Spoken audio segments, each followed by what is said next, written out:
السلام علیکم۔ ایک گاؤں میں ایک لڑکی رہتی تھی جس کی یہ شرط تھی کہ شادی اس سے کرے گی جو شخص اسے باپردگی رکھے گا۔ ایک نوجوان اس شرط پر شادی کے لیے راضی ہو گیا۔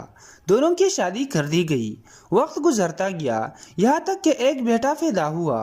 ایک دن شوہر نے بیوی سے کہا کہ میں سارا دن کھیتوں میں کام کرتا ہوں، کھانا کھانے کے لیے مجھے گھر ہی آنا پڑتا ہے جس سے میرا بہت زیادہ وقت ضائع ہو جاتا ہے۔ کل سے تم مجھے کھانا کھیتوں میں ہی لا دیا کرنا۔ بیوی اس بات کے لیے راضی ہو گئی۔ وقت مزید گزرا تو ان کے ہاں ایک اور بیٹا پیدا ہوا جس پر شوہر نے کہا کہ اب گزارا کرنا مشکل ہو گیا ہے، تمہیں کھیتوں میں میرے ساتھ میرا ہاتھ بٹانا پڑے گا۔ بیوی اس بات کے لیے بھی راضی ہو گئی، لیکن وہ دل سے خوش نہیں تھی کیونکہ اب وہ بے پردگی تک پہنچ گئی تھی۔ تیسرے بیٹے کی پیدائش پر اس کا شوہر اسے عمل ہے بے پردگی تک لے آتا ہے۔ وقت گزر گیا اور اولاد بڑی ہو گئی۔ ایک دن یوں ہی بیٹھے بیٹھے شوہر ہنسنے لگا۔ بیوی نے پوچھا، کیا بات ہے، کیوں ہنس رہے ہو؟ تو شوہر کہنے لگا کہ تو بہت پردہ کرتی تھی، آخر کار تیرا پردہ بھی ختم ہو گیا، کیا فرق پڑا مجھے پردے سے، بے پردگی بھی تو ویسے ہی گزر رہی ہے۔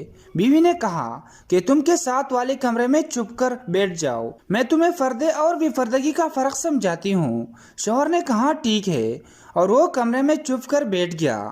بیوی نے اپنے بال بکیرے اور رونا پھیٹنا شروع کر دیا۔ پہلے سب سے بڑا بیٹا آیا اور ماں سے رونے کا سبب پوچھا۔ ماں نے کہا کہ تیرے باپ نے مجھے مارا ہے۔ بیٹے نے کہا تو کوئی بات نہیں، وہ آپ سے محبت بھی تو کرتا ہے، آپ کا خیال بھی رکھتا ہے۔ اس نے اپنی ماں کو سمجھایا اور چلا گیا۔ بیوی پھر سے رونے کی ایکٹنگ کرنے لگی اور دوسرے بیٹے کے آنے پر اسے بتانے لگی کہ تیرے باپ نے مجھے مارا ہے۔ بیٹے کو غصہ آ گیا، اس نے باپ کو برا بھلا کہا اور ماں کو سمجھا کر چلا گیا۔ اب تیسرا بیٹا گھر میں داخل ہوا تو بیوی پھر سے رونے لگی۔ چھوٹے بیٹے کے پوچھنے پر اس نے بتایا کہ تیرے باپ نے مجھے مارا ہے۔ یہ سنتے ہی وہ غصے سے آگ بگولا ہو گیا اور اونچی آواز میں گالیاں دیتے ہوئے ڈنڈا اٹھا لیا اور کہنے لگا کہ ابھی باپ کی خبر لیتا ہوں۔ اتنی ہی دیر میں بیوی اٹھ کر کھڑی ہوئی اور اپنے شوہر کو آواز دے کر باہر بلایا۔ پھر کہنے لگی کہ میرا پہلا بیٹا پردے میں ہوا تھا، اس لیے اس نے تیرا پردہ رکھا۔